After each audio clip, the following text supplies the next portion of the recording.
बिहार विधानसभा के चुनाव फिर से होंगे। क्या नए सिरे से चुनाव की मांग कोर्ट स्वीकार लेगा?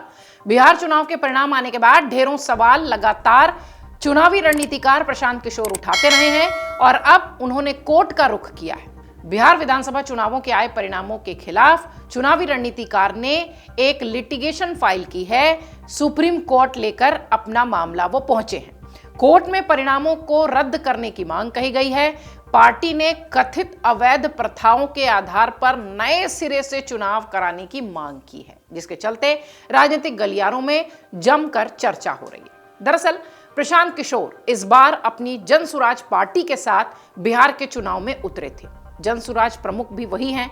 उनको बहुत ज्यादा सफलता नहीं मिली, हालांकि आंकड़ों के बाजीगर माने जाते रहे हैं, लेकिन अब बिहार चुनाव को लेकर एक बार फिर वो सुर्खियों में है, क्योंकि उन्होंने कोर्ट का रुख किया है और वो कोर्ट से बिहार चुनाव परिणाम को रद्द करने की बात कर रहे हैं। बिहार चुनाव को चुनौती देते हुए जनसुराज पार्टी की ये जो याचिका है, इसमें कहा गया है कि आचार संहिता लागू रहने के दौरान राज्य में महिलाओं के खाते में 10,000 रुपए ट्रांसफर किए गए और नए लाभार्थियों को नई स्कीम से जोड़ा भी गया।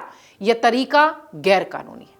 उन्होंने कोर्ट से गुजारिश की है कि वो चुनाव आयोग को चुनाव प्रभावित करने वाली मुफ्त और कल्याणकारी फ्रीबीज योजनाओं को शुरू करने के लिए सत्ताधारी पार्टी के लिए 6 महीनों की समय सीमा का निर्धारण करने वाला आदेश दे और इस पूरे मामले की सुनवाई फरवरी 6 को हो रही है, यानी शुक्रवार को। इस याचिका पर मुख्य न्यायाधीश सूर्यकांत और जस्टिस जयमाला बागची की पीठ सुनवाई करने वाली है।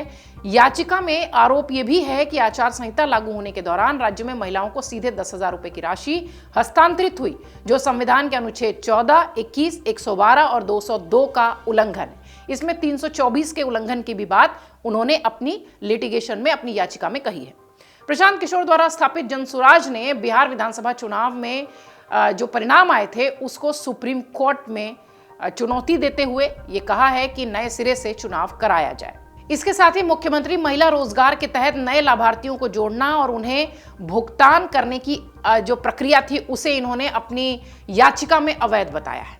जनसुराज पार्टी ने सुप्रीम कोर्ट से निर्वाचन आयोग को संविधान के अनुच्छेद 324 और जन प्रतिनिधित्व अधिनियम धारा 123 के तहत कार्रवाई करने का निर्देश देने की मांग की है। याचिका में यह भी कहा गया कि 25 से 35 लाख महिला मतदाताओं को सीधे लाभ हस्तांतरण चुनाव प्रक्रिया को प्रभावित करता है। इसके अलावा दोनों चरणों के मतदान के दौरान स्वयं सहायता समूह जीविका से जुड़ी हुई जो महिलाएं थीं, लगभग इनकी संख्या 2 लाख के आसपास है, 1.5 लाख से ज्यादा। इन महिला लाभार्थियों को मतदान केंद्रों पर तैनाती को भी अवैध और अनुचित बताया गया। याचिकाकर्ता ने बिहार में नए सिरे से विधानसभा चुनाव कराने की मांग करते हुए सुप्रीम कोर्ट से यह अनुरोध किया है कि वो एस सुब्रमण्यम बालाजी बनाम तमिलनाडु राज्य, ये जो 2013 का केस था, इस मामले में दिए गए निर्देशों के अनुरूप मुफ्त योजना, प्रत्यक्ष लाभ हस्तांतरण और कल्याणकारी योजनाओं पर व्यापक दिशा निर्देश बनाने के लिए निर्वाचन आयोग को निर्देश दें। इसके साथ ही यह भी प्रार्थना की गई है कि चुनाव कार्यक्रम घोषित होने से कम 6 महीने पहले तक ऐसी किसी तरह की योजनाओं के क्रियान्वयन की न्यूनतम सीमा तय होनी चाहिए, जिसका प्रभाव स्वतंत्र और निष्पक्ष चुनावों पर न पड़े। मुख्यमंत्री महिला रोजगार योजना, जो कि बिहार सरकार की एक सफल योजना रही, सफल इस हिसाब से क्योंकि भर भर कर महिलाओं ने नीतीश कुमार या यूं कहें कि एनडीए गठबंधन को वोट दिया।